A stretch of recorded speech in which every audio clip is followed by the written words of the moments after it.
Cualquier consulta que ustedes quieran hacer, pueden hacer también.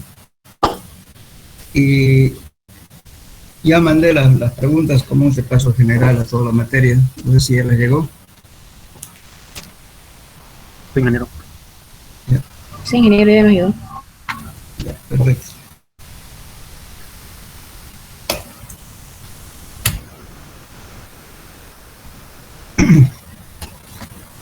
¿De qué capítulo tienen más duda? A ver, para que podamos hablar. ¿Sobre qué tema?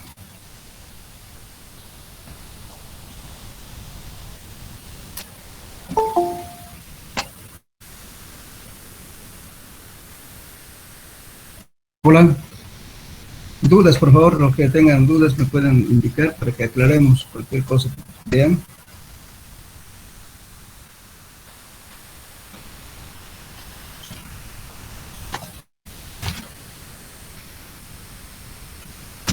¿Nada?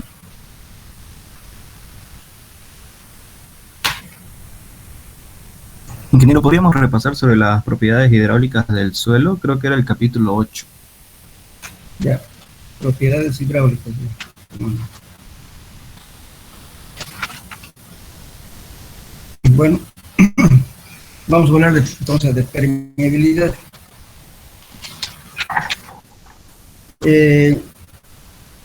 Bueno, lo que pasa que Darcy fue la persona que estudió justamente este problema de la permeabilidad debido a las filtraciones y también a las infiltraciones que causó problemas en muchas obras en su época. Entonces, partiendo de su famosa ecuación de la continuidad, entonces él aplicó justamente criterios para determinar el coeficiente de permeabilidad. Por eso en su ecuación básica, fíjense en la ecuación 121, dice Q, el caudal, es de D sobre dt. Pero esa misma ecuación lo considera como K por A por I. K significa coeficiente de permeabilidad, A es el área por donde atraviesa el flujo, y la gradiente hidráulica. ¿Qué es la gradiente hidráulica? Fíjense, si no hay pérdida de carga, no hay movimiento del agua, ¿verdad? ¿Está compartiendo pantalla, ingeniero? Disculpe. ¿Perdón? ¿Está compartiendo pantalla? No, estoy solamente viendo las imágenes de los participantes. Ya, está bien. Este es el paso teórico. ¿Ya? Estoy viendo quiénes están participando y por eso le voy a preguntar algunas preguntas con nombre. ¿Ya? Entonces decía de que si el suelo no está saturado, entonces no hay movimiento de agua. La primera condición es que el suelo tiene que estar saturado. Luego, lógicamente, que para que haya movimiento de una partícula de agua tiene que haber pérdida de carga. Entonces, de mayor carga a menor carga, ¿no es cierto? Es la pérdida de carga, H1 menos H2. ¿Alguien está con el micrófono abierto? Por favor, si es tan amable de silenciarlo. Ya, y bueno, ahora esa pérdida de carga, si lo dividimos entre la longitud que recorre la partícula de agua, eso se llama gradiente hidráulico. Entonces, en su ecuación justamente habla de eso, ¿no es cierto? K por A por I. K es el coeficiente de permeabilidad y tiene las unidades de velocidad, longitud sobre tiempo. A es el área transversal, entonces longitud, entonces nos da centímetros cúbicos por segundo. Fíjense en el caudal, que es metros cúbicos por centímetro. Pero si queremos, si despejamos K, va a ser igual a Q a por I. Entonces Q, que viene a ser gasto. Se convierte, fíjense, despeguen ustedes el K, les va a dar entonces unidades de velocidad, longitud sobre tiempo. Generalmente se expresa en centímetros por segundo en la permeabilidad. Pero si quieren pueden expresar otra unidad que quieran, pero normalmente se expresa en centímetros por segundo. Muy bien, entonces podemos ver también, ¿no es cierto?, de que la permeabilidad es un factor importante dependiendo de en qué tipo de obra estamos haciendo, ¿no es cierto? Si vamos a hacer un lugar donde se necesita que la permeabilidad sea alta, o en un suelo que sea casi impermeable. Generalmente, fíjense, no se considera un suelo totalmente impermeable. siempre se considera una permeabilidad muy baja, que en este caso es 1 por 10 a la menos 9 centímetros por segundo. Bien, entonces si queremos, por ejemplo, hacer una, como les decía en el ejemplo de clases, si queremos hacer una cancha de fútbol, lógicamente que el fútbol, a veces después de una pequeña lluvia o una lluvia extrema, también a las pocas horas ya está apto para jugar.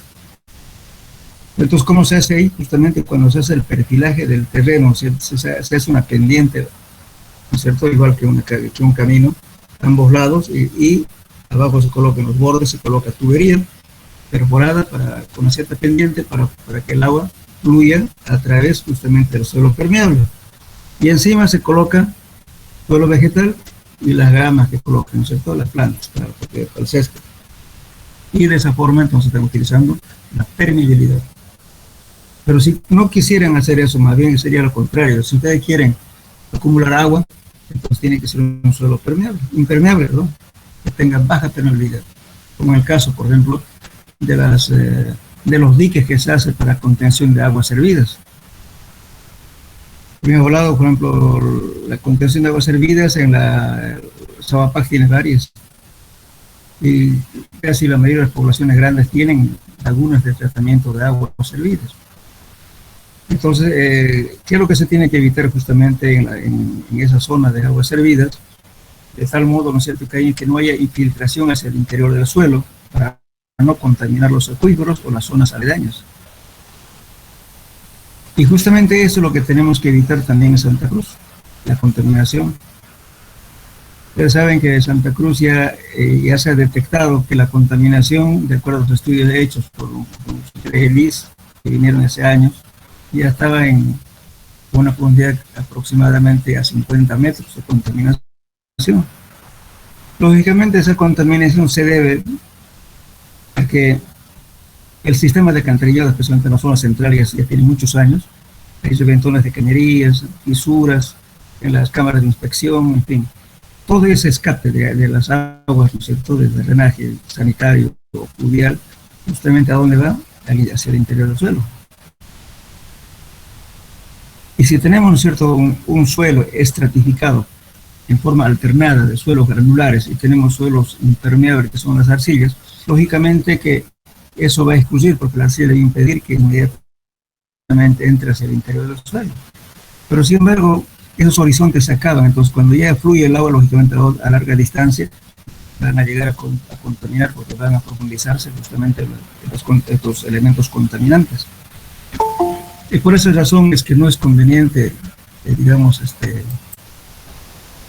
echar las aguas, por ejemplo, a un sistema de alcantarillado que normalmente, ¿no es cierto?, nosotros como habitantes, ¿qué hacemos?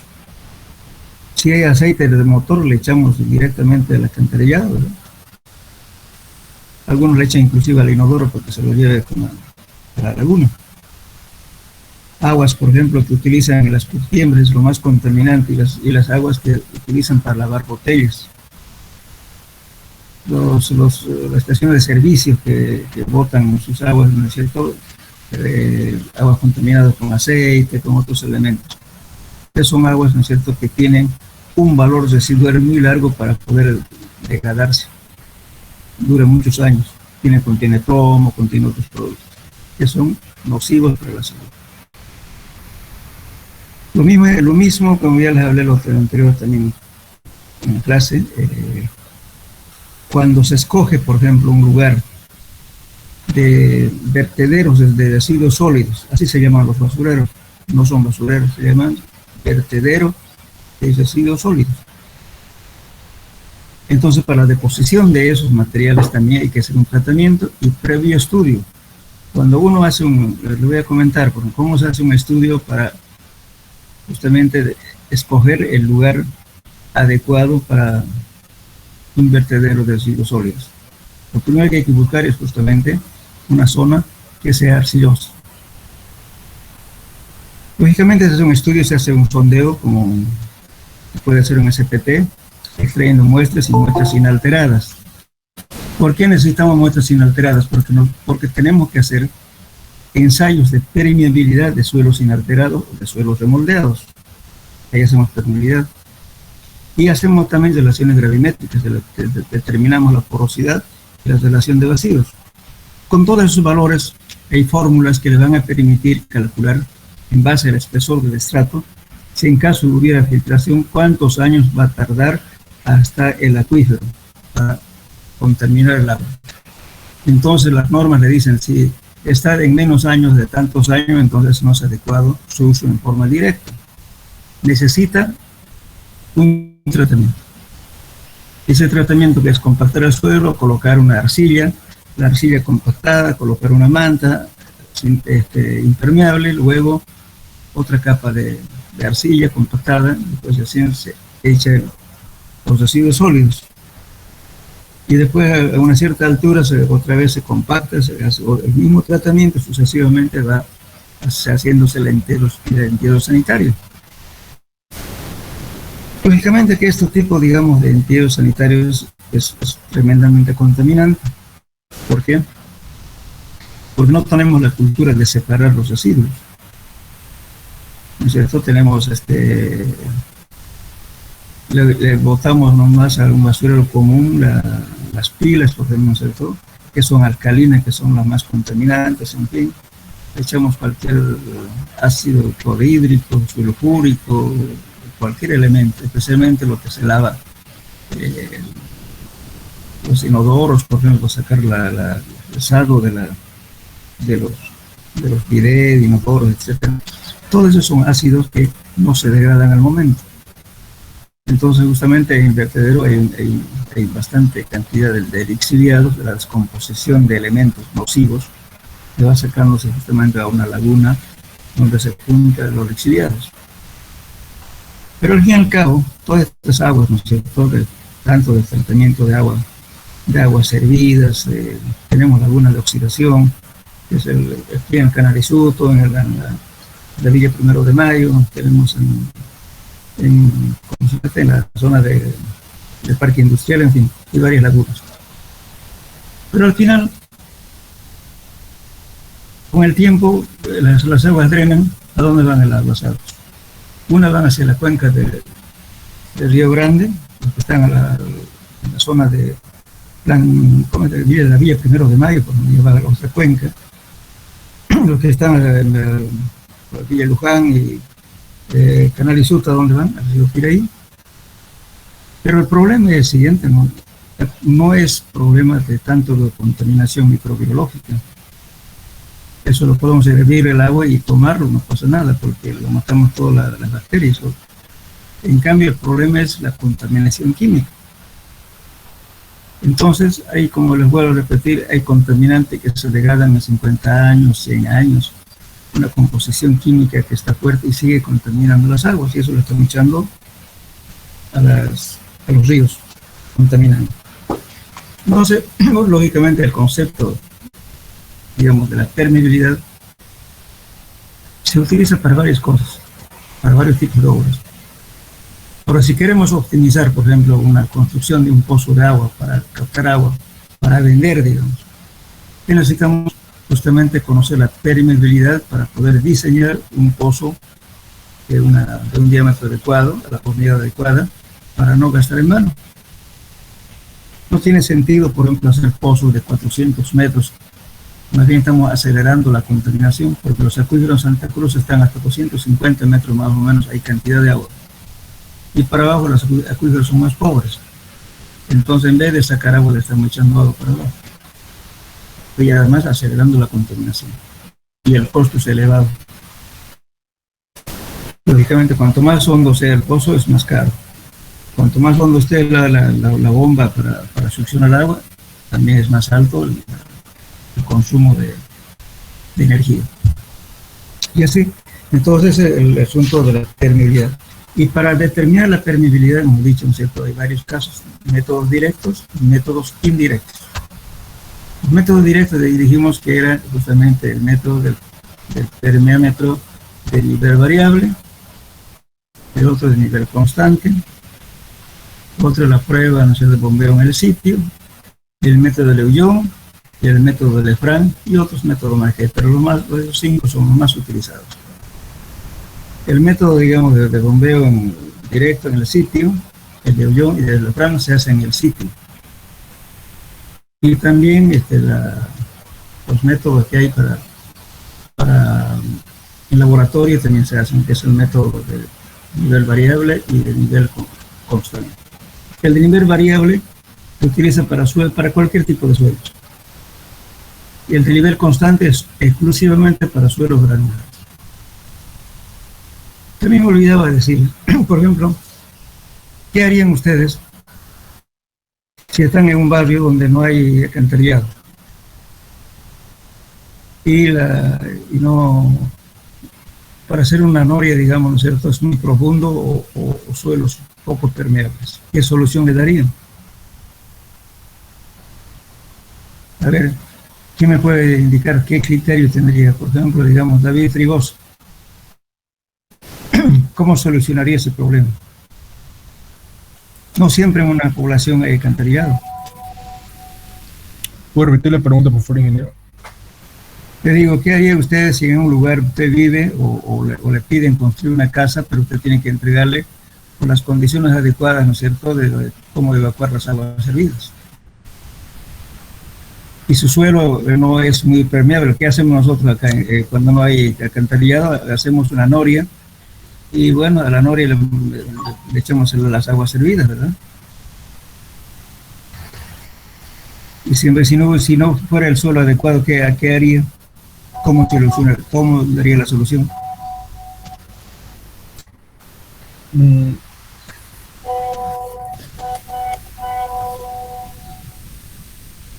¿No tienen idea?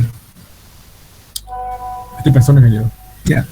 Bueno, lo vamos a mencionar más o menos. Imagínense, por ejemplo, el hacer supongamos en una casa normal, ¿qué le dicen? Para colocar una cámara séptica, ¿verdad? ¿Esa cámara séptica para qué sirve? Para que haya una descomposición, ¿no es cierto?, de la bacteriológica. Entonces, en la cámara séptica, ¿no es cierto?, hay dos tipos de bacterias, que son aeróbicos y anaeróbicos. Los aeróbicos son los que necesitan aire para vivir, pero consumen todos los residuos que llegue ahí, de todos los desechos orgánicos. Y lo que ya no pueden comer, entonces hay otras partes se va hacia el fondo de la cámara séptica. Y ahí hay un proceso anaeróbico, donde ellas, las bacterias que no necesitan oxígeno, entonces se lo comen lo que otros botaron, por así decirlo. Bueno, entonces lógicamente por esa misma razón es que las cámaras sépticas no se llenan. Imagínense si no hubiera eso, en pocos días o pocos meses estuviera lleno. Pues tendrían que estar bombeando permanentemente, limpiando. Más bien, si usamos detergentes, usamos otros elementos, entonces más bien estamos matando bacterias. Estamos ayudando a que la cámara no funcione bien. Y después de que haya ese proceso bacteriológico, se larga el agua, ¿no es cierto?, el agua residual, a un pozo.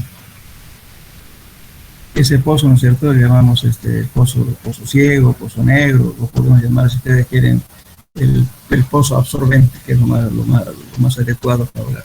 El pozo absorbente, que hace el agua que sale de la cámara séptica, hace que penetre esa agua hacia el interior del suelo, ¿no es cierto?, y lógicamente a la larga va a contaminar acuíferos. Y eso es bastante grave, pues, ¿no?, porque y aquí no será que 5 años, 6 años o 10 años, pero de repente más, pero a ver, es una contaminación. Y ese efecto justamente está ocurriendo ahorita en nuestro medio, con mucho, como le puedo decir, riesgo así. Todas las casas hacia Urubó no tienen lagunas de tratamiento de agua. Todas las aguas las están largando justamente las cámaras sépticas. Y las cámaras sépticas, lógicamente, a pozos absorbentes. Y los pozos allá no son superficiales, porque es una zona arcillosa, y los pozos allá están a los 15 metros, 14 metros, hasta más. Entonces, a la larga no sé por qué están contaminando los acuíferos, porque son urbanizaciones que han hecho sin solución, decían van a hacer, pero eso es bastante costoso y lleva bastante tiempo. Como tiene pendientes, entonces hay que hacer con estaciones de transferencia. Si la casa está más arriba, entonces lógicamente baja abajo, después, ¿no es cierto?, otra vez sube. Entonces, ¿qué hay que hacer? En esas zonas más bajas hay que hacer una cámara, el cual funciona una bomba y lo eleva a la altura y sucesivamente va cayendo hasta llegar a la laguna de oxidación. Ahora se está haciendo en Carumatú, una laguna de oxidación que está haciendo Sabapac. Pero hasta eso, ¿cuánto tiempo pasará hasta que hagan todos los sistemas digamos, sanitarios? Es decir, ¿no? Son una contaminación, es un peligro. Pues toda la zona de esa zona van a afectar un tiempo en toda la zona. ¿Dónde se va toda esa agua servida? El problema es contra la contaminación química, no tanto la bacteriológica. Entonces, que es de alarmarse esta cosa, ¿no? Bueno, la solución es cierto que hay justamente de esto, la pregunta que le hacía. En el último caso, ¿qué se hace para esa vivienda que le estaba hablando? Se hacen galerías filtrantes. Y para hacer una galería filtrante hay que calcular el área de absorción. El suelo tiene poca permeabilidad, baja permeabilidad, entonces se hace una prueba, ¿no? Generalmente se debe hacer prueba para calcular la cantidad de área de absorción que necesita para poder evacuar una cierta cantidad de agua que se produce, agua servida que se produce en el día en una vivienda. Y son, digamos, generalmente, ¿no es cierto?, casi se produce alrededor de unos 100 a 200 litros por día, al mínimo, por persona. Entonces, si son 5 personas, estamos hablando casi de 1000 litros, o tal vez un poquito menos, pongámosle 500. Entonces, ¿cómo va a botar los 500? Y para hacer eso, que se hace una prueba de permeabilidad. ¿Y cómo se hace eso? Se hace un agujero, ¿cierto?, de una medida, no recuerdo el momento de detener, un pocito de 30 aproximadamente, con una cierta profundidad, ¿cierto?, en ese suelo donde quiere evacuar el agua, mediante galerías filtrantes. Entonces, lo satura el suelo, luego de saturarla completamente saturarla, ¿no es cierto?, durante todo el día va echando agua hasta que se sature. Una vez saturado se coloca justamente una regla o un flexómetro si quieren, para medir la cantidad, ¿no es cierto?, de agua que se pierde en unidad de tiempo. En función de eso, ¿no es cierto?, por la capacidad de absorción que tiene ese suelo, con ese valor va a un abaco y ese abaco le va a decir cuánto de área necesita para evacuar por metro cuadrado. O sea, qué cantidad de agua va a evacuar por metro cuadrado. Como usted sabe que cuánto agua puede evacuar por metro cuadrado, entonces usted si va a hacer, digamos, 200 litros o 300 litros, entonces tendría que ver el área necesario que tiene que tener para que el suelo absorba esa cantidad de agua. De ese modo se hace un sistema de galerías filtrantes. Encima de eso, lógicamente, el tubo va a tener que tener perforaciones forrado con geotextil, con la grava en su entorno, y luego encima coloca suelo vegetal y puede colocar plantas, y las plantas van a estar bien abonadas y además con riego continuo.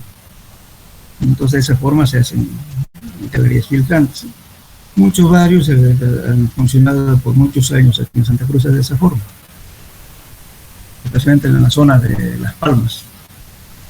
Casi la mayoría de las viviendas que había hace años, ¿no es cierto?, tenían galerías filtrantes. Eso es lo que se hace normalmente, ¿no es cierto? Después, algo común, más rutinario, es hacer una noria, ¿no es cierto?, hasta encontrar arena y ahí le pone por ahí se entra el agua. Pero si no hubiera eso, estamos fregados. Como lo repito, los barrios de la zona de Uruguay hay muchos barrios que todo es arcilla. Ahí tienen problemas serios. Hay que tener harta plata los que llevan con los cisternas, ¿no es cierto?, a botar agua servida. Entonces, la permeabilidad es importante, repito, ¿no es cierto? Lógicamente que se pueden hacer, ahora, por ejemplo, si estamos queriendo hacer un ensayo o mejor dicho, un túnel, supongamos, o una represa, por ejemplo, ya sea de hormigón o de tierra o lo que sea. Hay que hacer justamente a los bordes un estudio de suelo, perdón, de permeabilidad en ambas riberas del río, o también en la parte central también se hace en el cierre. Entonces ahí justamente aplicamos el método de Leuillón, si es que es boca. El método de Leuillón, ¿en qué cosas seguramente han hecho la tarea? Porque esa es la tarea de ustedes. Se perfora, ¿no es cierto?, un agujero con corona de diamante y se sacan los núcleos, y donde vemos fracturamiento de las rocas, entonces se hace el ensayo de Leuillón. Se saca la herramienta de perforación, la rotación, luego se mete una cañería de alta presión con un packer o con un tapón, podemos decir así, y luego a través de esa cañería inyectamos agua a alta presión mediante una bomba de pistón, y uno puede regular la presión que uno estime conveniente. Lógicamente, además tenemos que medir, ¿no es cierto?, la cantidad de agua que está entrando por unidad de tiempo. Ahora, si pasa esa cantidad excesiva de agua, si se entra, se infiltra esa agua excesivamente, entonces hay que hacer tratamiento en esa zona. Y los tratamientos se hacen justamente perforando también en la zona de cierre, aguas arriba y aguas abajo, y luego se inyecta ya sea lechera de cemento o arcilla de flocular mediante una bomba de alta presión en diferentes pozos que se hace también en roca, para que tapone todas las fisuras que puede haber en la zona. De ese modo, uno disminuye la pérdida de agua por infiltración. Justamente el ensayo de Leuillón tiene esa finalidad. En los túneles también se hace lo mismo. Los túneles, ¿por qué? Porque los pliegues de rocas están a veces interpuestas, ¿no es cierto?, y al medio tenemos estratos lenticulares permeables. Y cuando llueve, lógicamente, el agua entra en cantidad. Entonces, si uno le hacemos un agujero, como en un túnel, de repente va a caer tanta agua en épocas de lluvia que no va a poder pasar los vehículos. Entonces, si hay eso, que hay que hacer un tratamiento durante la construcción para que el agua no ingrese en cantidad excesiva, para que su ruta sea accesible al túnel. Bueno, eso tiene mucha aplicación, justamente la permeabilidad. No sé si hay alguna duda más de lo que es aplicable a la permeabilidad. ¿Algún otro tema más aclaratorio?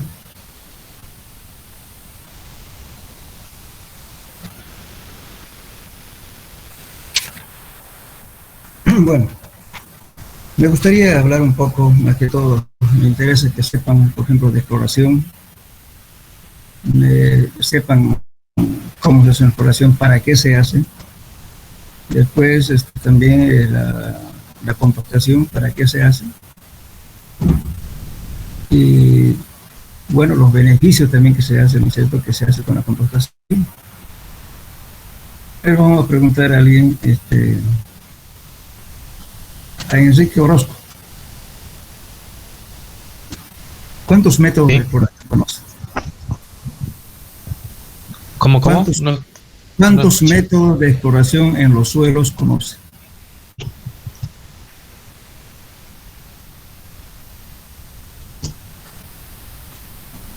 ¿Entendió la pregunta?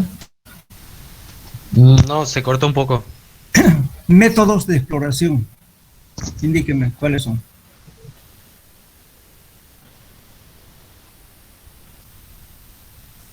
No conozco, ingeniero. Mira, está cerca del examen. Diego Centeno.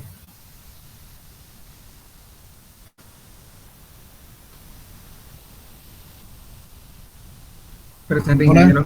Diego Centeno, a ver, dígame, ¿cuántos métodos de exploración conoce? Estamos refiriendo al suelo, por supuesto, ¿no?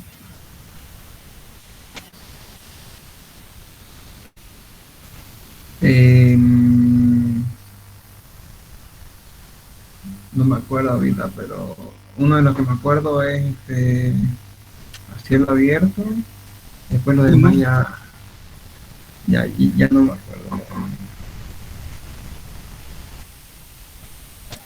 Cielo abierto, ¿qué más?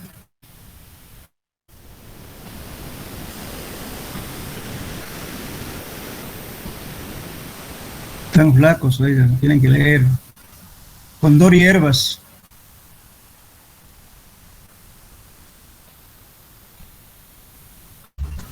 Presente, ingeniero. A ver, dígame, ¿cuántos métodos de exploración conoce usted?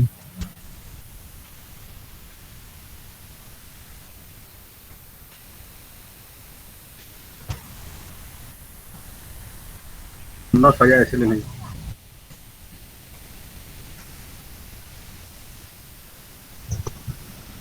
Espinosa, Macoño, Mariel. Presente, ingeniero. Bueno, ¿Me puede decir dentro de usted? los, Sí, dígame, escucho. entre los métodos se encuentran dos que son del sondeo preliminar y los métodos geofísicos o métodos directos e indirectos.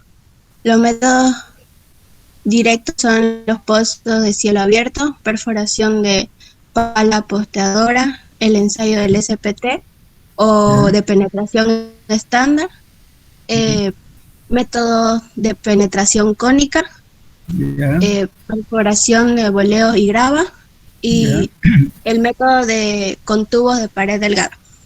Sí, está bien. Parece que usted no me ha estudiado. Ahora, los métodos indirectos, ¿cuáles son? Entre ellos está el sísmico, el de la electricidad, de resistencia Eléctrico. eléctrica, Ya. magnético y gravitacional. Sí, está bien, correcto. Gracias. A ver, don Gallardo Rodas. Morelli. Don Gallardo Rodas, ¿está? Explíqueme. Sí, ingeniero.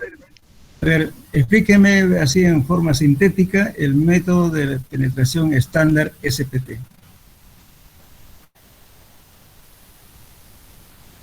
Ya, ingeniero. A lo que me acuerdo, este es uno de los métodos más utilizados, por así decirlo. Más que todo consiste en hincar, es un muestreador, si no me equivoco, estandarizado, que se Sí. llama cuchara de Terzaghi, y sobre el cabezal se empieza a golpear con un martinete que la verdad es que el peso no me acuerdo en este Bien, momento. está bien. Ya, ¿qué más? ¿Qué más se hace? Después de eso se empieza a contar el número de golpes Ya, para penetrar 30 centímetros. ya. De ahí, se puede recalcar que los primeros 30 centímetros no se los toma en cuenta. Sí, Ahí sí. si no se los toma en cuenta, eso sí ya no me acuerdo, ingeniero, por qué no se los toma en cuenta. Porque Pero es, le voy a usted, explicar, perdón. por paréntesis. favor. En ese momento, ¿sabe qué pasa? Porque le decía en clases, las normas le dicen, ¿no es cierto?, que hagas 60 centímetros de penetración, ¿no? Porque la cuchara tiene 80 centímetros, entonces la penetración se hace 60. Contando 15 centímetros, 15, 15, 15, y se desecha los primeros 30 centímetros. Eso generalmente más que todo cuando hay agua, porque resulta que a veces por derrumbe cae, ¿no es cierto?, los sedimentos de encima, o porque el agua siempre va a tratar de erosionar, todo eso. Entonces, como factor de seguridad, no toma en cuenta los 30 primeros, y solamente toma en cuenta los 30 centímetros últimos, ¿no? Pero eso va a depender mucho en un suelo, digamos, donde no tengamos agua, se puede hincar 45 centímetros. Se da seguridad de 15 centímetros primeros y luego los 30 centímetros últimos se toman en cuenta. Eso va a depender mucho también de la situación. No siempre vamos a golpear. Las normas admiten, la norma CTM admite eso. Siempre y cuando no haya existencia de agua en el lugar. Pero si hay agua, entonces necesariamente hay que penetrar 60 centímetros. 30 desechado y 30 tomado en cuenta. Eso, ¿qué más me decías, niños? A ver, sigue con su respuesta. Después, una vez obtenido el número de golpe, se puede hacer los cálculos con las fórmulas y los ábacos. Eso, hasta ahí me acuerdo, ingeniero, no sé si estará bien. No, está bien, está bien. Bien. Ahora, a ver, vamos a hacer una... A don Javier Antonio Vilca. Hemos hablado también de la penetración del DPHS, que se llama también penetración cónica súper pesada. ¿En qué consiste ese ensayo? Bueno, este ingeniero consiste en penetrar una punta cónica utilizando para ello un gato hidráulico. No, estamos hablando del método dinámico. Se utiliza la misma herramienta del ensayo de CPT. El mismo martillo, las mismas barras. La única diferencia es que le ponemos un cono bastante grande, un cono en vez de utilizar un cilindro como el SPT. En el SPT estamos usando un cilindro, ¿no es cierto?, que mide 80 centímetros, pero penetramos 60 centímetros, ¿verdad? En cambio aquí le sacamos la pistola de Terzaghi o el penetrómetro de Terzaghi y colocamos un cono, usando la misma herramienta. Lógicamente el valor de este es un método cónico dinámico, no estático, porque estamos usando el mismo martillo, lo que decía la señorita. Entonces la diferencia es que se cuenta la cantidad de golpes que se necesita para penetrar un valor diferente al de SPT. Esos valores obtenidos de la penetración cónica con ese equipo, se busca una fórmula, una relación que nos dé el equivalente al valor del N del SPT. En todos los métodos del CPT que son dinámicos, se hace eso. Se busca el equivalente del número de golpes del SPT. Una vez obtenido ese valor equivalente, recién aplicamos las fórmulas y los ábacos que existen para el SPT. Lo que difiere aquí un poco la penetración cónica, cuando tenemos en cambio las cargas estáticas, ¿no es cierto?, pues aplicamos una carga, eso se llama CPTU, ¿no? Entonces se va penetrando y midiendo justamente, ¿no es cierto?, las presiones, porque hay que diferenciar una cosa. La penetración cónica mide la resistencia por punta, porque es un cono. En cambio, el SPT, ¿qué mide? La resistencia lateral, porque es un cilindro hueco. Entonces las cosas son diferentes. Entonces estos valores del CPTU ya vienen formuladas, ¿no es cierto? También cuando se aplica la carga estática y le va dando valores, dependiendo del método que estén empleando, nos van a dar directamente la resistencia del suelo. Además, como tiene sensores electrónicos, nos da la presión de poros y otros valores, ¿no?, que el ángulo de fisión interna también nos da, la cohesión también nos determina, etcétera, etcétera. Y estos ensayos, digamos, de penetración cónica estática. La única desventaja de ese método es que en suelos estratificados con presencia de gravas o piedras ya no funciona. ¿Por qué? Porque justamente la punta del cono se va a choque en alguna piedra y ya no va a querer entrar. Muchas veces, ¿no es cierto?, con la presión que estamos aplicando, se desvía.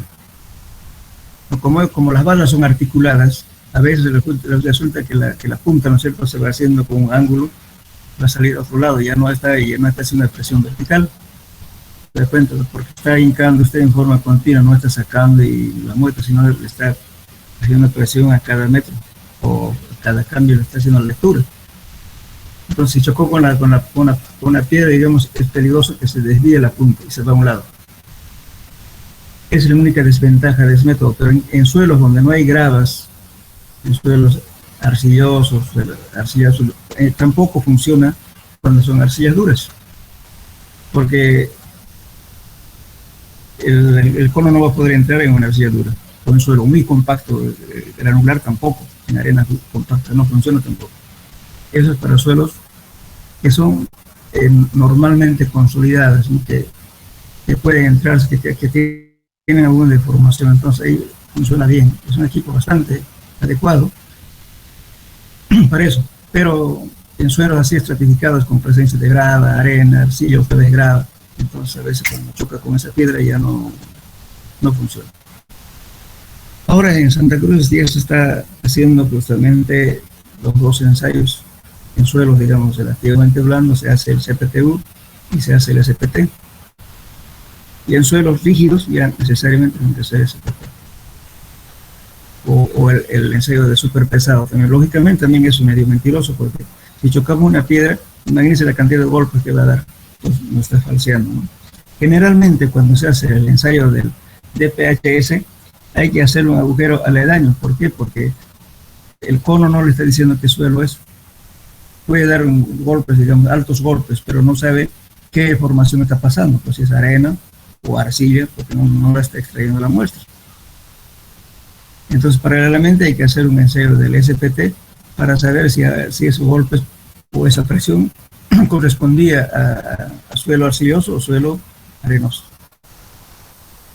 Entonces, generalmente cuando se hace ese tipo de ensayos, se hace dos ensayos. De muestreo directo con muestras con ensayos en forma indirecta. No indirecta, sino que son directos, pero sin extracción de muestras. Esa es la desventaja del método. Ahora, cuando son suelos relativamente blandos, funciona muy bien.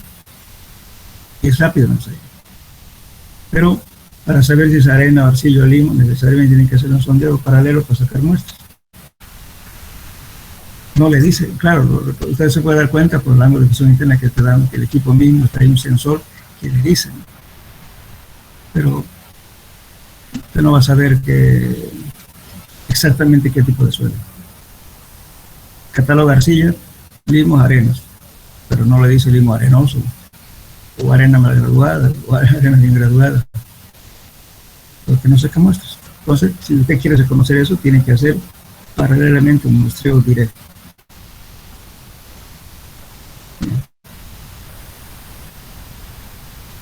Bueno, entonces ahora a ver,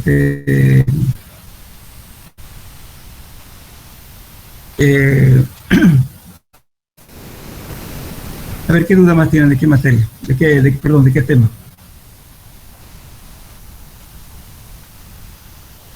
No tenía justamente de la permeabilidad y otro, a ver, ¿qué duda tienen de algún tema?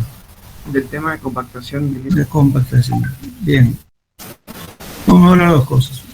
Por favor, pregunté en el otro grupo, me contestaron cualquier cosa. Por favor, voy a repasarlos en el tema de compactación. De fundamentales. Uno es fundamental saber muestrear, saber hacer sondeos y saber evaluar. Cuando estamos compactando, lógicamente hay que saber cómo vamos a compactar, qué cosa hay que tomar en cuenta para compactar. Por ejemplo, si usted va a compactar un suelo, supongamos, usted va a hacer un diseño de un parqueo, digamos. Entonces no necesita mucha energía, ¿no es cierto?, porque son vehículos livianos. Y si va a ser una carretera de alto tráfico, lógicamente tiene que estar más compactado y el material mucho mejor para que no sufra deformaciones, ¿no es cierto?, y sea más estable el camino. Entonces el proceso de compactación es la siguiente. Primeramente, hacer la indagación el tipo de obra para el cual va a servir la compactación. Una vez determinado eso, entonces muy bien, la compactación hay diferentes métodos, ¿no es cierto? Primero vamos a hablar de los métodos de compactación que hay en el laboratorio. El método dinámico, el método estático y el método por amasado. ¿Cierto? Bueno, antes de hablar de los ensayos en forma general, ¿qué significa el método dinámico? El dinámico es lógicamente agarrar un martillo y golpear, ¿no? Es el método Proctor estándar T99 y el otro es Proctor estándar T180 modificado. Entonces, si yo digo que voy a hacer un parqueo para bicicletas, bueno, pues agarro el T99. Si voy a hacer una carretera de alto tráfico, agarro el T180 modificado, más exigente. Entonces, para eso, lógicamente voy a preparar. Además, tengo que saber clasificar previamente qué tipo de suelo es. Ahora, si voy a hacer carretera, no voy a utilizar arcilla. Tengo que tratar de usar suelos granulares, ¿verdad? Para que la carretera no tenga deformaciones a largo plazo o con fluctuaciones de humedades tenga cambios volumétricos. Y una vez ya adoptado el tipo el método de compactación, entonces procedo a compactar. Supongamos que vamos a hacer una carretera, entonces voy a hacer el T180 modificado.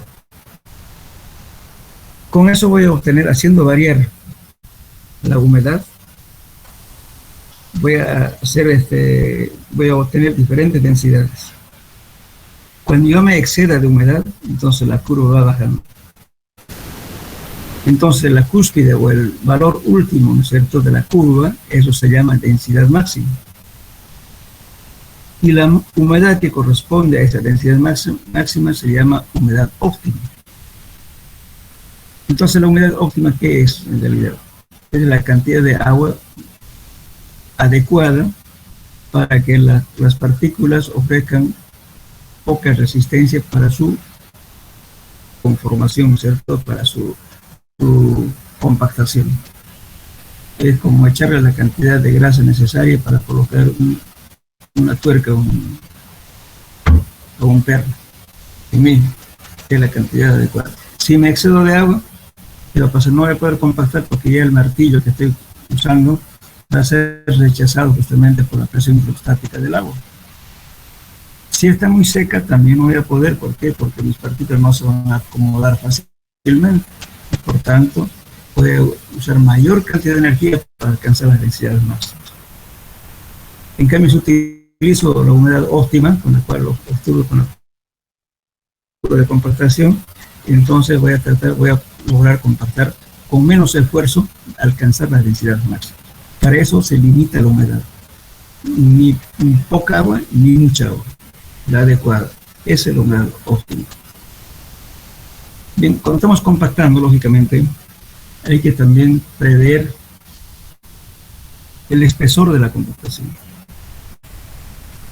Las propagandas de las compactadoras dicen por vender los equipos, dicen esta compactadora vibra a 1 metro, a 2 metros compacta. Eso es falso. Resulta que la compactación tiene una altura adecuada para compactar capa a capa. Generalmente cuando ocupamos los equipos grandes, lo mejor es compactar entre 18 a 30 centímetros de capa a capa, no más. Ahora, si tenemos equipos más chicos, entonces compactaremos con menos energía de compactación. En ese caso va a tener que ser el espesor menor, entre 10 a 15 centímetros máximo, para compactar capa a capa. Entonces vamos a llegar a las densidades máximas. Ahora, si tenemos amplitud, donde utilizar equipos grandes, entonces lo podemos poner entre 18 a 30 centímetros. Lo ideal es trabajar con 20 a 25 centímetros de altura. Entonces, una vez compactado, lógicamente, ¿no es cierto?, con la cantidad de pasadas de máquina, ¿qué vamos a hacer? Hacemos el control de densidad de campo. Pues voy a comprobar qué cosa, la humedad con la cual se compactó. Voy a controlar qué densidad tiene, ¿no es cierto?, y voy a comparar con la relación de la densidad que logré en el laboratorio. Entonces escribo grado de compactación, escríbanlo si quieren, pero es que ustedes no tienen eso. El grado de compactación es igual a la densidad obtenida en el campo dividido entre la densidad máxima obtenida en laboratorio, multiplicado por 100. Ese es el grado de compactación. Si la densidad de campo es igual a la densidad máxima del laboratorio, entonces me va a dar 1. Multiplicado por 100 me da la compactación, el grado de compactación 100%. Quiere decir que mi suelo está bien compactado. Si me da menor a 100, entonces que el suelo le falta compactar. ¿Hasta ahí me comprendieron?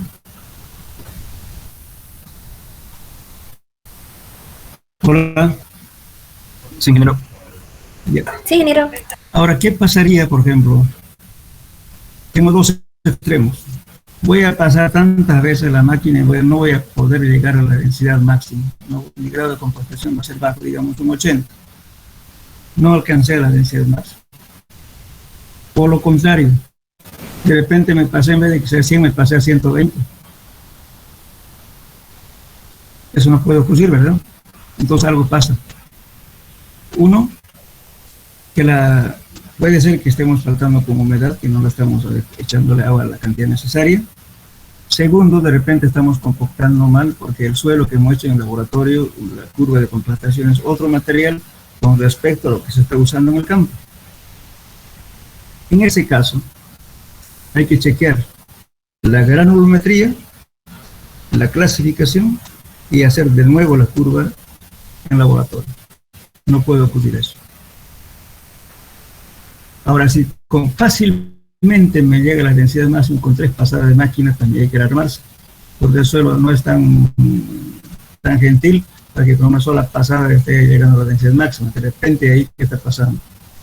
El suelo en el terreno es diferente a lo que se hizo la prueba en el laboratorio. Siempre se debe chequear eso.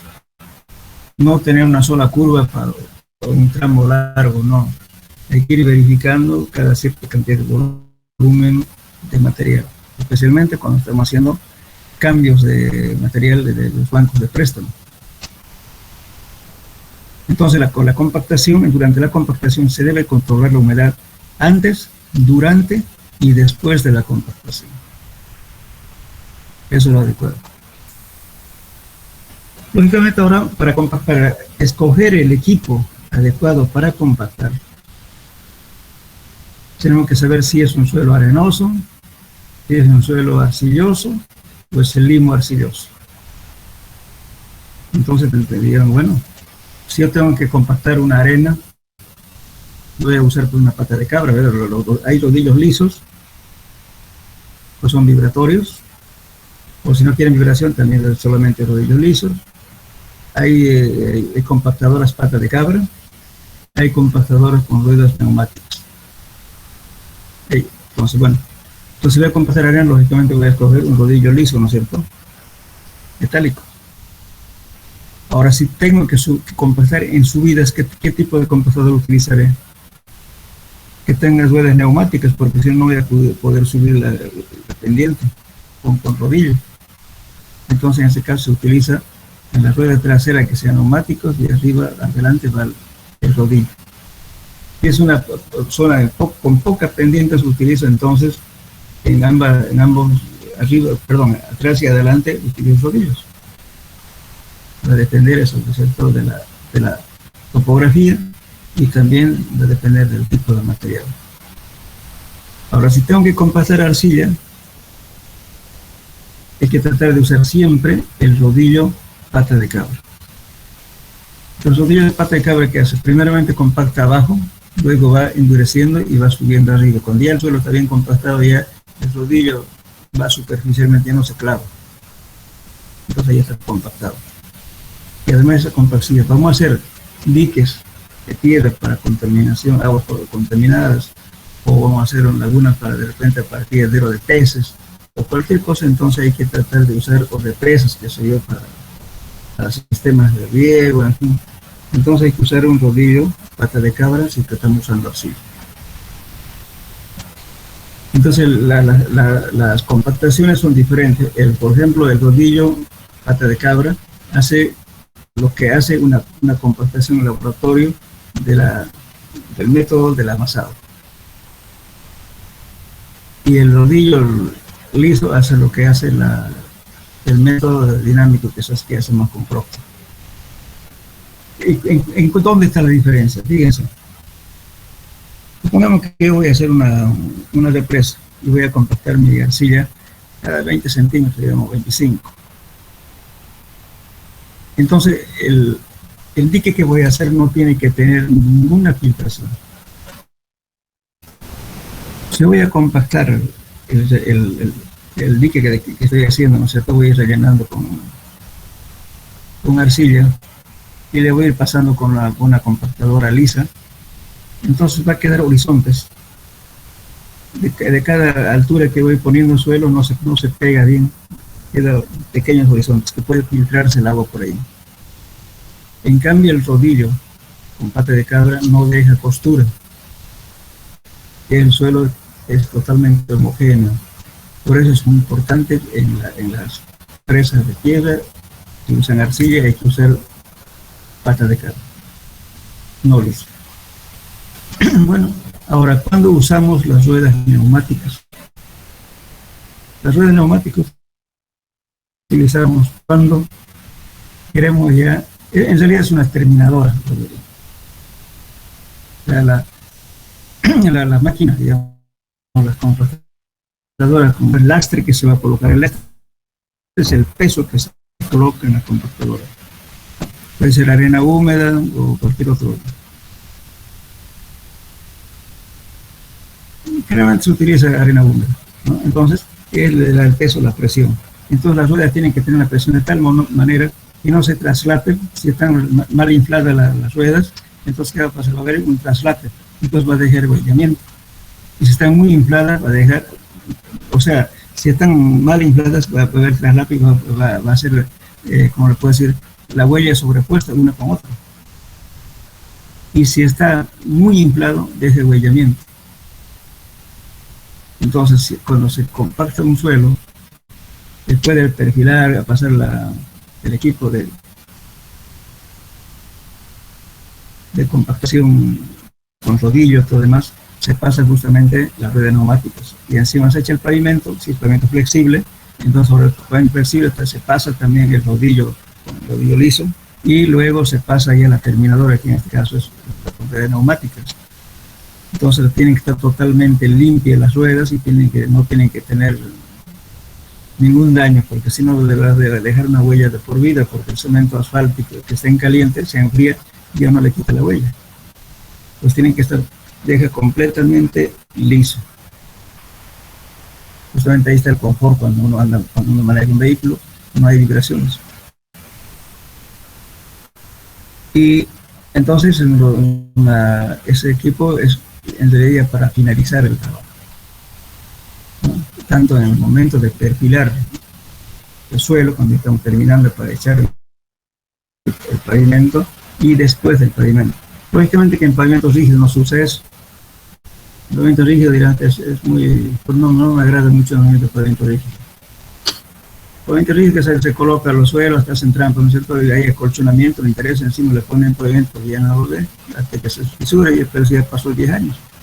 Por eso a los 10 años ya el pavimento se está rajando y después ya tienen que cambiar. El pavimento debería durar mucho más tiempo. En cambio, el pavimento flexible se nota, pues al poco tiempo se deforma y se va a notar la ondulación. Y cuando está bien hecho, pues ustedes saben que no vibra nada, ¿no? Cuando el pavimento está mal hecho, le vibra en las orejas, entonces no tiene confort. O sea, en carreteras o en pavimentación con pavimento flexible es mucho más trabajo de ingeniería que el pavimento rígido. En el tratamiento de suelos, ¿verdad? Bien, entonces una vez se tiene compactada de esa forma, entonces lo que quería explicarles más bien a ustedes antes que vayamos adelante, me olvidé, ¿cómo van a compensar un suelo? Estoy hablando, porque si pongamos que ustedes van a hacer van a compactar por cualquier método, le importa, digamos que sea de T99 o 280 modificado, lo que sea. Entonces tienen que tener las muestras, supongamos que sea capa base, con partículas mayores a 3/4 de pulgada. Entonces, lógicamente, en la capa base hay piedras que son 2 pulgadas, 1,5, 3/4, etc. No son piedras grandes. Si yo lo estoy poniendo en el módulo de compactación que tiene 6 pulgadas, entonces 3 piedras de 2 pulgadas me ocupa todo el campo, ¿no es cierto? Entonces voy a golpear piedras. Entonces, en ese caso se compensa el material. Bueno, agárrense un papel, una calculadora y una lapicera. Les voy a dar un ejemplo de cómo compactar un suelo. Me olvidé, no están en el texto, me olvidé hablarles. ¿Ya? A ver, vamos a hacer un ejemplo. Me olvidé.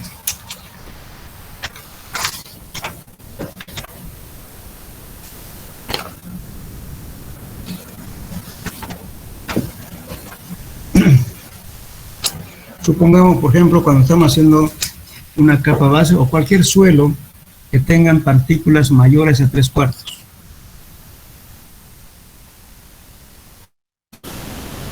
En un molde de 6 pulgadas, entra aproximadamente 6 kilogramos en cada molde. Entonces, para hacer una curva de compactación, necesitamos mínimo 4 o 5 puntos, ¿verdad?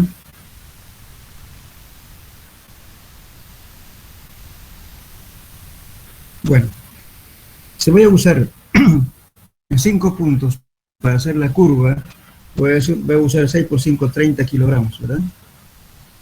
De suelo. No lo puedo reutilizar para los diferentes puntos, porque eso una vez que yo golpeé con el martillo y lo rompí el material, y por tanto se desecha. Entonces hay que usar para otro punto, otro material nuevo, del mismo acopio. Entonces para eso tengo que compensar. Entonces supongamos, por eso vuelvo a repetir, que cuando se lleva material al laboratorio tienen que llevar, por lo menos si tienen capa base, lleven unos 80, 100 kilos, no 30 ni 20, porque van a compensar. Y además si van a pedir que hagan CBR más, entonces tienen que llevarse 5 puntos 30, más 3 moldes que van a hacer, son 8. 6 por 8, 48, 50 kilos van a precisar mínimo para hacer el ensayo de Proctor y el ensayo de CBR. Entonces la preparación se hace simultáneo para los dos casos. El CBR lo vamos a ver en suelos 2. Entonces supongamos que estamos en Proctor. Entonces ustedes agarran. Supongamos que tengamos 100 kilos de material. Anoten por favor. El total del material que tenemos son 100 kilos. ¿Ya anotaron? Sí. Bueno, de 100 kilos, ahora vamos a compensar. Esos 100 kilos hay 2 pulgadas, una y media, etcétera. Pero yo no puedo poner esas piedras grandes al cilindro para compactar. Entonces, entonces ahí hacemos un cuarteo. Si ustedes quieren hacer un cuarteo mecánico o cuarteo simplemente partiendo en 4 partes, lo muestro. Eso depende de ustedes. Si tienen un cuarteador, mejor. Mecánico. Son 2 sedazos, ¿no es cierto? Que divide con una plancha, divide los dos, se echa de arriba, entonces va echando a ambos lados. Pero si no tienen eso, entonces simplemente se coloca una mesa, una superficie plana, toda la muestra lo dividimos entre 4. Pongamos A, B, C y D. Estamos dividiendo en 4. Bien, supongamos que en uno de esos, entre A más B, supongamos que tengamos 50 kilos, lo vamos a dividir en 2, ¿verdad? Y C más D, tengamos que ser otros 50 kilogramos. Hemos separado la muestra. ¿Está claro? 50 y 50. Me interesa, aquí puede haber si quiere 49, en otro 48, eso no pasa nada. Yo estoy simplemente dando un ejemplo del 50 y 50. Puede ser que varíe con 1 kilo, con medio kilo, no pasa nada. Bueno, entonces voy a compensar ahora. Entonces voy a tomar un tamiz número de 3/4 de pulgada y le voy a tamizar. Supongamos este grupo de AB 50, eso voy a tamizarlo. Al tamizar me va a quedar retenido en la malla número 3/4, supongamos 15 kilogramos. Entonces me quedó ¿cuánto? 35 kilogramos, ¿verdad? ¿Sí? ¿Me están siguiendo? Sí, ingeniero. Ya. Sí, ingeniero. De los 50 kilos le saqué 15, entonces me queda 35. Muy bien. Entonces ahora lo voy a compensar. De esos 35 kilogramos, ¿qué hago? El otro montón que tenía también 50 kilos, ¿no es cierto? Lo voy a tamizar en la malla 3/4, la número 4. Bueno, voy a tamizarlo. O sea, todo lo que en la primera muestra, todo lo que quedó retenido en la 3/4, lo desecho, no me sirve.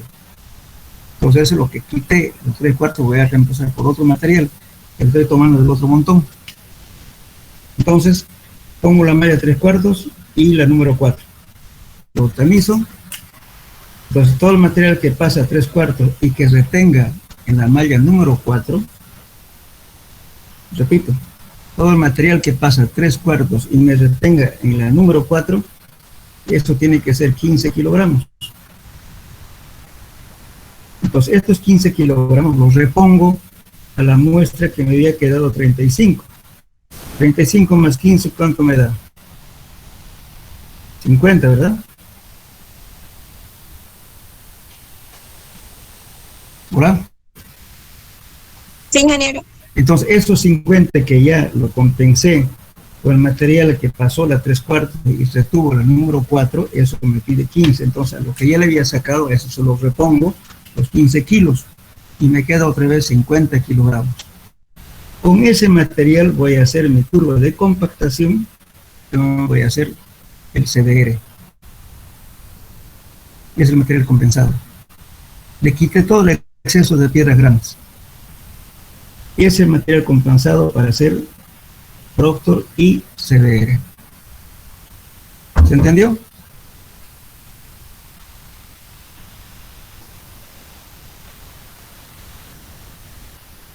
Sí, ingeniero. Ya, por favor. Entonces, Esto último, ingeniero, de la curva, ¿lo puedo explicar un poquito, porfa? ya de la compensación me dice. ¿De qué? Sí, luego de la compensación, con esos 50, digamos, que quedan, ¿cómo se hace? Con esos 50, entonces usted separa 6 kilos, 6 kilos y medio, si usted quiere, en cada bolsa.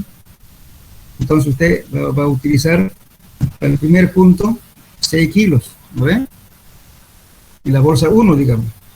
En la bolsa 2 hay otros 6 kilos. Ese le echa un poquito más de agua, es otro punto. Sucesivamente va aumentando. Generalmente la cantidad de agua que se aumenta para que la curva salga bien es un 2% en peso. O sea, ustedes, si pongamos que estamos usando 6 kilos, 6.000 gramos, ¿no ve? Multipliquen por 0.02, ¿cuánto le da? Para que la curva le salga bonita. 6.000 kilogramos por 0.02, ¿cuánto le da? 120. 120 centímetros cúbicos de agua que van a ir aumentando para cada punto, para que la curva le salga bien. No es poner tampoco cualquier, le sobra cualquier cantidad de agua, ¿no? Porque si no, de repente está la curva de subida y se va a bajar de golpe. Entonces, para que las subidas tengan por lo menos 2 puntos y después baje, entonces se pone generalmente unos 120 centímetros cúbicos por cada 6.000 gramos. Si usted usa menos también igual, el mismo porcentaje, el 2% del peso. Entonces con eso va a obtener la curva. Primero pondrá 120, otro 120, otro 120, etcétera, ¿no? Hasta que ya el suelo esté más bien rechazando los golpes que usted está golpeando. Eso va a ser ya la parte de bajada de la curva. De ese modo se hace la compactación compensando el material. Por eso no es bueno, como le decía el otro día, llevarse al laboratorio, que se lleve 50 kilos para todo, ¿no? Para que haga usted un CDR, le haga Proctor, le va a faltar muestras. Pues. Hay gente que hace eso, a veces están llegando al laboratorio para que hagan Proctor y CDR 30 kilos, no alcanza la muestra. Y a veces vienen de distancia lejana, ¿no? De 300, 400 kilómetros para hacer eso y tienen que volver a traer otra vez la muestra. Pues no van a cometer el error siempre, pues si van a hacer un Proctor mínimo 60, 70 kilos. Si van a hacer con CDR, llévense 100 kilos. Con Proctor y CDR. Claro, ¿no? Esa es entonces la compensación que hacen ustedes. ¿Ok? Claro que puede ser 6.020, 6.030, pero traten de mantener la misma cantidad de material en cada bolsita, porque no pueden reutilizar la misma muestra para hacer otro punto. Porque al golpear se tritura el material, ya no sirve. Pueden reutilizar siempre y cuando que la muestra no tenga grava. Ahí sí, si es arena, si es limo, si es arcilla, también pueden reutilizar el material, aumentando más agua. Pero ¿qué pasa si van a compactar una arcilla? Imagínense, en un punto se va a durar, ¿verdad? hasta que desmenucen y lo vuelvan a mezclar, ustedes van a perder un montón de tiempo. Preferible tener más muestras y hacer las muestras, o sea, un punto diferente para cada punto, o sea, separar los muestras. Cuando es grava, obligatorio tienen que hacer muestras separadas, no reutilizar. Bueno, ¿qué duda más tienen, jóvenes? Hablaremos entonces del método, o sea, de los métodos que existen para determinar la densidad de campo. Eso lo vamos a preguntar aquí, a ver a quién. A Rengel Domínguez, Mauricio debe ser, ¿no? Rengel Domínguez, Mauricio. ¿Cuántos métodos conoce para determinar la densidad de campo?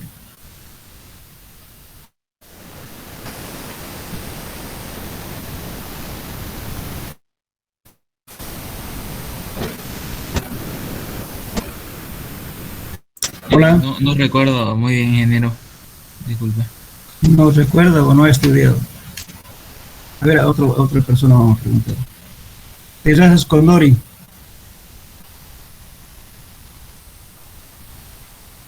¿Cuántos métodos conoce para determinar la densidad de campo en una compactación?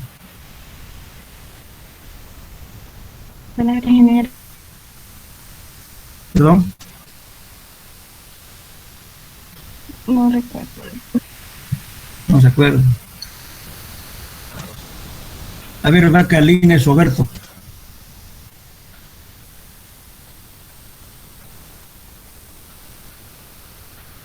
¿Cuántos métodos conoce para determinar la densidad de campo en una compactación? O control de compactación, si quieren. ¿Cuántos métodos?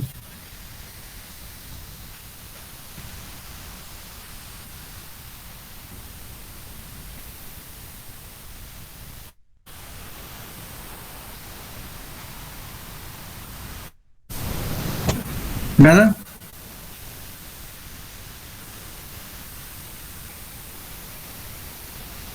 Uno está la persona que indiqué.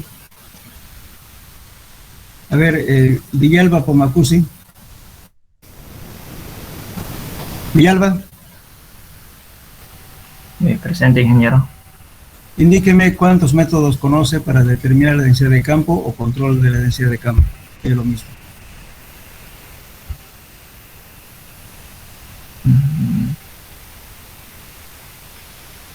No recuerdo, ingeniero. He preguntado a varios, nadie sabe. Lean, por favor, tienen sábado y domingo para leer. Yo voy a hacer un recuerdo. Si nosotros hemos compactado la densidad de campo, perdón, la densidad, hemos hecho la zona compactada, carreteras, lo que sea, y tenemos que saber cuánto hemos alcanzado su densidad para hacer el grado de compactación. Para eso hay varios métodos. Uno de los métodos, ¿cuál es? El volumen de tierra extraída, ¿verdad? Se corta un pedazo siempre y cuando, también en arenas o en arcillas también se hace eso. Si usted no tuviera ninguna herramienta, equipo en campo, ¿qué hace? Agarra un elemento cortante, ¿no es cierto? Usted va a cortar, si es arcilla, un pedacito de muestra, lo parafina y eso lo lleva al laboratorio. Eso es fácil. Allá va a medir su volumen mediante con mercurio, y va a pesar el peso húmedo, etcétera, va a determinar su humedad y va a calcular la densidad con la puesta del suelo. Y si no fuera arcilla, ¿qué hace? Le hace un agujerito, supongamos que sea arena, a ese agujero que tenga usted saca la tierra y lo va a colocar en una bolsa para llevar al laboratorio y pesarlo. Eso se hacen cosas cuando uno visita impresivamente sin llevarse nada. Se ha ido al campo solamente con hacer, por ejemplo, cuando se hace un trabajo de consultoría. Le llevan, alguien dice, señor, vea, no sé qué ha pasado allá, mi camino se hundió. No va a ir con laboratorio, ¿verdad? Pero sin embargo necesita hacer algo para darse cuenta y por qué ocurrió eso. En esos casos se hace. Entonces agarra usted, ¿no es cierto?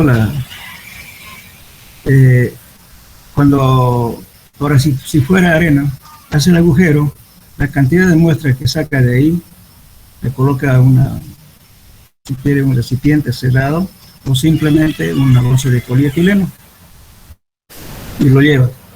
Ahora el problema es medir el agujero. ¿Cuánto volumen tiene ese agujero? Entonces, ¿qué hace? Puede conseguirse un poco de aceite de corona de un vehículo, que es el 250 el más esfuerzo, el 140, ¿verdad? Tiene. Entonces se mide una botella y luego se le vierte ese aceite al hueco hasta que enlace la superficie plana que tiene el terreno. Y lo que sobra, porque lógicamente lo va a medir usted el aceite, ¿no es cierto?, en una botella y lo va a marcar. Y cuando ya le echa eso, lo que sobra también lo va a marcar y lo lleva al laboratorio. Entonces lo va a medir allá exactamente, ¿no es cierto?, cuánto medía inicialmente y cuánto medía al final. Por la diferencia, ¿no es cierto?, de volumen, vas a ver el volumen que entró al agujero, al hueco. Ese es el volumen de la masa. Y de la muestra que llegó, toma humedad. Ya está. Ya te conoce todos los datos para obtener la densidad de campo. La densidad de campo, a ver, ¿quién me puede decir la fórmula para calcular la densidad de campo? O la densidad de seca. ¿Cuál es la fórmula que aplican ustedes? El peso seco de la muestra sobre el volumen aparente. Ya, eso es justamente la definición, ¿verdad? Pero eso mismo ya en el campo, escríbanlo a continuación de eso que usted me dijo. Peso seco sobre el volumen aparente. Ok, también es la definición. Pero a eso, haciendo demostraciones, llegamos a lo siguiente. Eso es igual al peso de la masa, ponga, peso de la masa, raya de quebrado, volumen de la masa, paréntesis, 1 más la humedad. Esa formulita va a emplear en la práctica. ¿Me copiaron? ¿Cómo dijo el viejo? ¿Puedes repetir, por favor? Ya. La densidad, gamma D. El joven dijo peso seco sobre el volumen aparente. Ese volumen aparente es volumen del aire, agua y sólido, ¿verdad? Pero esto también es igual a que al peso de la masa del suelo dividido entre el volumen de la masa, paréntesis, 1 más la humedad. Esa humedad es expresado en porcentaje, perdón, en decimales, no porcentaje. Si multiplican si utilizan porcentaje, tienen que multiplicar todo porcentaje, por 100. Esa es la formulita que se aplica. O también puede ser, esa misma ecuación pongan igual, gamma sub m dividido entre 1 más la humedad. También por eso. Pero la fórmula que les di, que está al medio, eso es aplicable todos los días en pavimentación. Entonces ese peso de la masa es el peso que salió del agujero. Y el volumen es el volumen del hueco. Esa humedad que le dije, 1 más la humedad, esa es la humedad en decimales, pero es la humedad que tiene la muestra, saca una porción y lo calcula, ¿no es cierto? Peso húmedo menos peso seco sobre el peso seco, se le va a dar humedad, esa es la humedad. Esa es la fórmula que se emplea en toda compactación.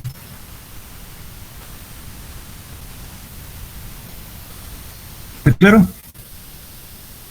Se pasa el formulario que usted tenía que hacer, debía estar esa fórmula. Está en el texto. Ya. Muy bien, yo le vamos a seguir explicando. Otro método que existe justamente es que el método del famoso cono de arena. ¿Qué es un cono de arena? En realidad es una plancha, ¿no es cierto?, con su agujero que sirve de guía para hacer un hueco en el suelo, sacar la muestra, ¿no es cierto? Y esa muestra va a ser el peso de la masa. Pero tiene que medir su volumen. Ese es el problema. Entonces ahora, ¿eso qué hace?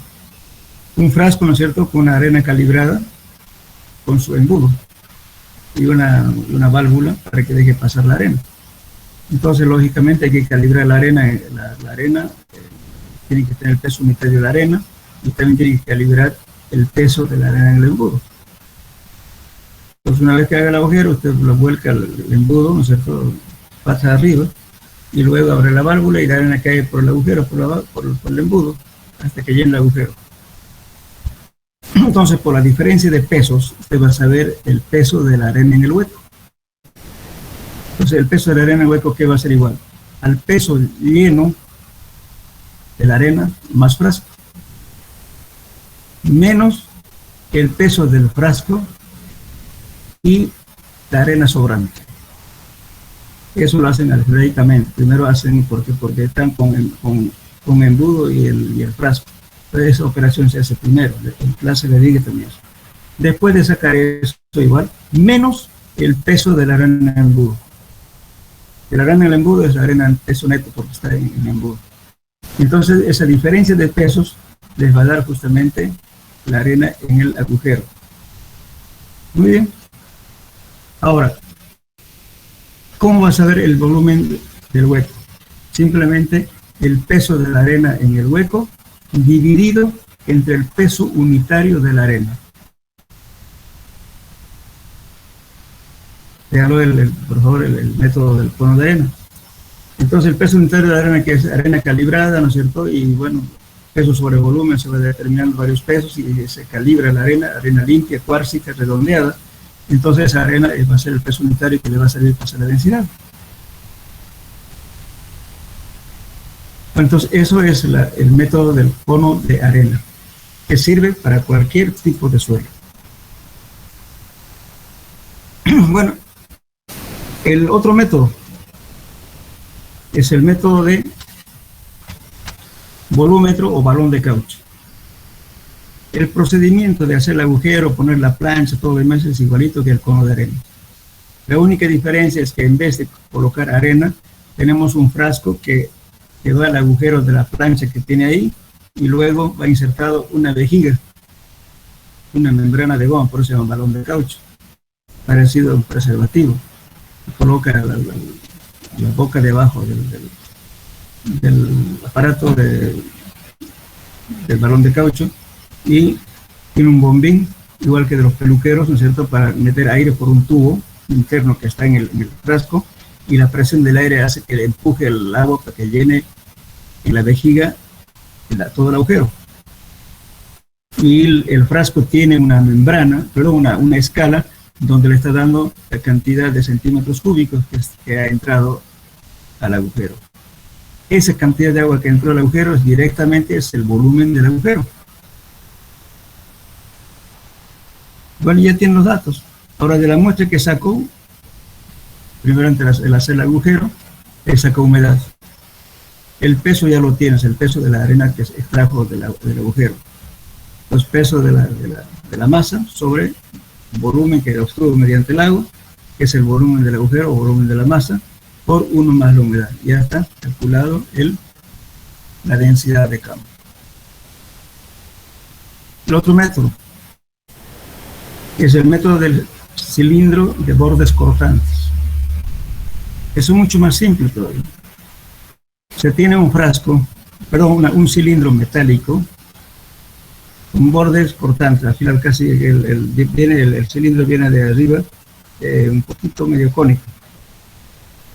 Y tiene la punta de abajo, tiene un poquito más filoso, tiene un espesor aproximadamente de unos 2 milímetros. En el suelo enlazado, coloca el cilindro, sobre el cilindro coloca un cabezal. El cabezal tiene un portaguía que ahí se le inserta un tubo de media pulgada y luego a través de ese tubo de media pulgada se va golpeando el cabezal para que penetre el cilindro al agujero. Vamos a golpear hasta que la tierra del suelo aparezca de una ventanita que tiene en el cabezal del cilindro. Cuando aparece ya esa señal, quiere decir que ya el cilindro está bien clavado. Muy bien. Retiramos el cabezal, retiramos el martillo, todo lo demás, y queda entonces el cilindro clavado en la tierra. Entonces, como tiene una pequeña protuberancia arriba, entonces con un cuchillo se corta o con una regla afilada, se enlaza la parte superior, luego se apoya una plancha y con la ayuda de una pala, ¿no es cierto?, lo sacamos el cilindro, le ponemos patas arriba, apoyada en la plancha. Y luego enlazamos la protuberancia que queda en la parte inferior que le hemos sacado a la tierra y tenemos el cilindro, perdón, la tierra en el cilindro. Ese cilindro mide exactamente 1000 centímetros cúbicos, 1 litro. Bueno, entonces ya tiene el volumen del hueco. La tierra que está contenido en el cilindro es el peso de la masa del suelo que salió del agujero. Toma una porción y calcula humedad. Ya tiene los datos para calcular la densidad de campo. Sencillo. Este sistema es utilizado en suelos que no tengan gravas, para empezar. Se puede utilizar en arenas, arcillas, limos, etc. Es de fácil operación, rápido y barato. Porque no se, en cambio, cuando utilizan el volumen el volúmetro, ¿qué está haciendo? Está rompiéndose la membrana, que tiene que comprar los aparatos porque no lo venden aquí en el medio, hay que hacerlos pedir. En algunos casos, ¿no es cierto?, también en caso de emergencia se utiliza un preservativo del condón, del antiguo, que es más grueso. Se utiliza 2 o funciona bien. Pero también tiene una desventaja ese método. Por eso está dejando de utilizar ese método. Porque si el operador y el supervisor, el operador es tramposo, el supervisor no hace nada, entonces hace trampa. Porque como estoy metiendo agua en el agujero, no sé pues, si está lleno o no estoy lleno, ¿verdad? Entonces, si el operador es canchero, ¿qué va a hacer? Hablando, ¿no? que es tramposo, no le va a llenar mucho pues el agujero. Entonces, fíjense, el peso está dividido sobre un volumen. Si el volumen es chico, siempre va a dar la densidad. Y por lo tanto, se puede hacer trampa. Entonces, hay que exigir de que cuando hagan ese método, que el agua esté completamente lleno y que trate de levantar la plancha. Y ahí garantiza de que ya está lleno el hueco con agua. Ese método también es empleado en zonas que no tengan grava, solamente sirve para suelos arenosos o arcillas. Es peligroso justamente pincharle el globo, si tiene una piedrita ahí con filo, lo agujere y lo rompe la membrana. Lógicamente es un método rápido, porque en cuestión de minutos se hace varios ensayos, porque le está midiendo directamente el volumen y el peso. Usted va al laboratorio y lo pesa y saca humedad rápidamente con el Speedy. No le voy a decirles del Speedy. El Speedy es un método para determinar la humedad en forma rápida. El Speedy quiere decir rápido, ¿no es cierto? Entonces, ¿en qué consiste eso?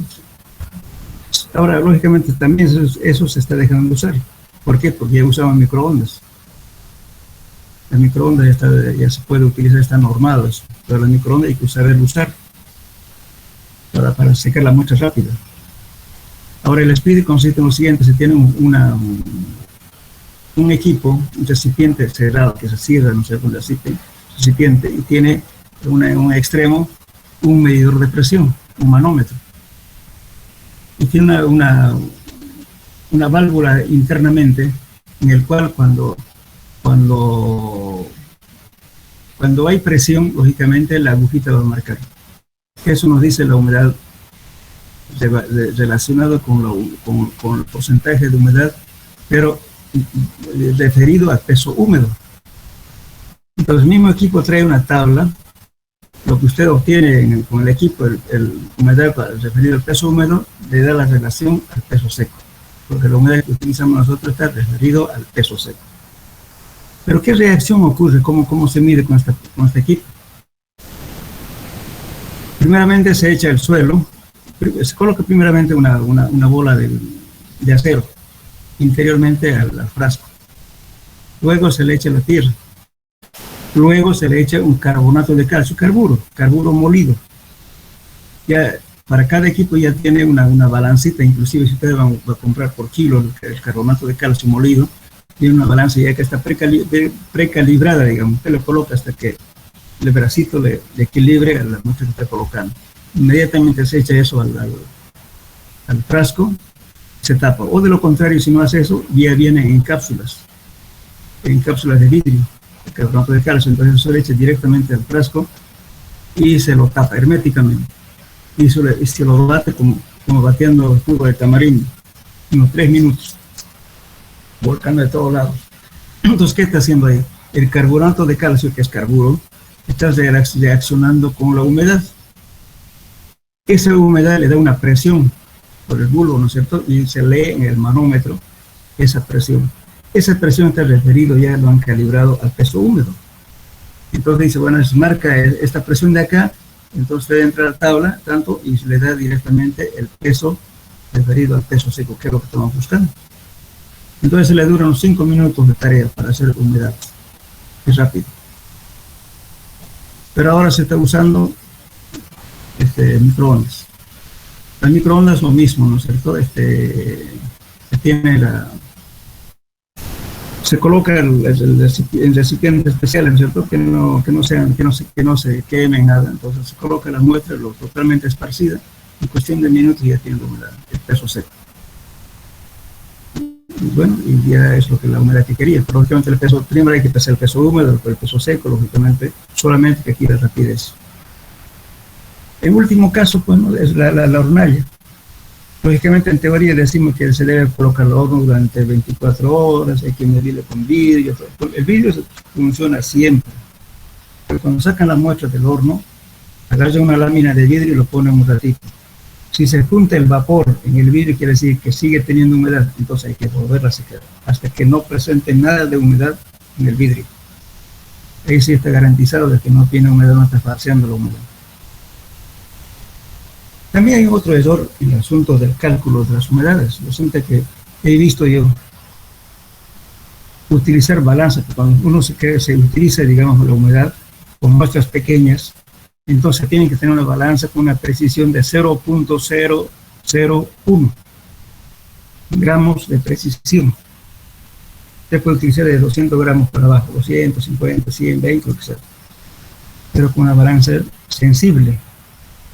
Ahora, si utiliza una balanza con una precisión de 1 gramo, entonces tiene que usar usted, o de 0,1 gramos, utilice no menor a 500 gramos para determinar la humedad.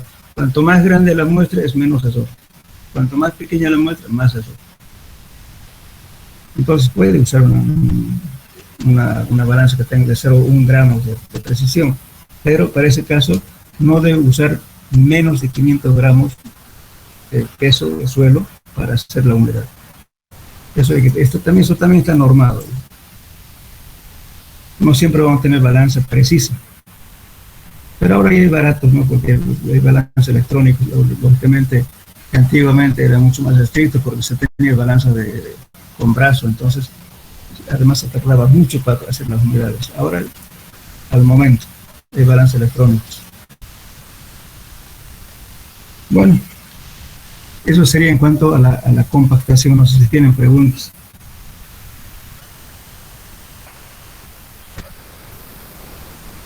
Hola. Lo escuchamos, ingeniero. Muy bien. ¿Tienen alguna duda más? Por favor, les quiero un repaso general. Ya, por favor, no quisiera que salgan falta de conceptos. Y los ejemplos que se hace simplemente sumar, multiplicar y dividir, nada más. Fíjense, no hay problemas complicados en mecánica de suelo. Tengan conceptos, a veces no hablan burreras, ¿no? Inclusive ya gente profesional habla cosas. Esta mañana yo tuve una entrevista con un señor, no sé de qué universidad será, con un joven, pero no sé de dónde estaba parado. Y eso es malo. Como esta enseñanza no ha sido muy buena por este medio, a mí no me agrada, lean. Cualquier duda, por favor, pregúntenme. Además, nuestra relación de profesor-alumno se acaba aquí. En cualquier momento, a sus órdenes. Así que, por favor, con confianza, pero si tienen dudas de algo, llámenme. Lo voy a tratar en el alcance de mis posibilidades. Ya, por favor, lean entonces la próxima. Ya le di la tarea, háganlo, repasen en general todo. Y el examen va a ser por orden alfabético, pero sean puntuales, por favor. ¿Ya? ¿Todo está bien? porque si no, no nos va a dar el tiempo. O sea, si en las dos preguntas me contestan bien, no pregunto más. Si no, le va a dar una opción más, la tercera. Si no, me la sé. Vean, por favor. ¿Ya? Bueno, aquí quedamos y gracias por escuchar. Pregunta, ingeniero. Ingeniero. ¿Sí? El examen va a ser directamente oral nomás, 3 preguntas, como usted dice. Sí, sí, así, por eso lean. Y lógicamente lo que yo les mandé es como un repaso para ustedes, ¿no es cierto?, que tengan. Y eso me lo van a presentar, entonces como me lo van a entregar un día antes, yo voy a ver su trabajo que han hecho también y voy a preguntar, no necesariamente lo que yo le estoy mandando, no quiere decir que siempre va a ser las mismas preguntas, pero la pregunta de todo el tema, pero léanlo por eso. Justamente las preguntas le di varias cosas como para que les obligue a leer el texto. ¿Ya? Lean. Ingeniero, una Sí. pregunta más. ¿Va a dar ejercicio o solo No, mire, el ejercicio no es difícil que aquí estemos pidiéndoles que resuelvan un problema, ¿verdad?